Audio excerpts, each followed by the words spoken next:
போன்ற கன்னித்தேன் அவள் பேர் சொல்லி தித்தித்தேன் அது ஏன் என்று யோசித்தேன் அட நான் எங்கு சுவாசித்தேன் காதோடு மௌனங்கள் இசைவார்க்கின்ற நேரங்கள் பசி நீர் தூக்கமில்லாமல் உயிர் வாழ்கின்ற மாயங்கள் அலைக்கடலாய்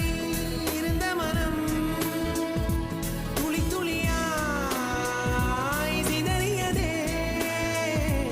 ஐம்புலனும் என் மனமும்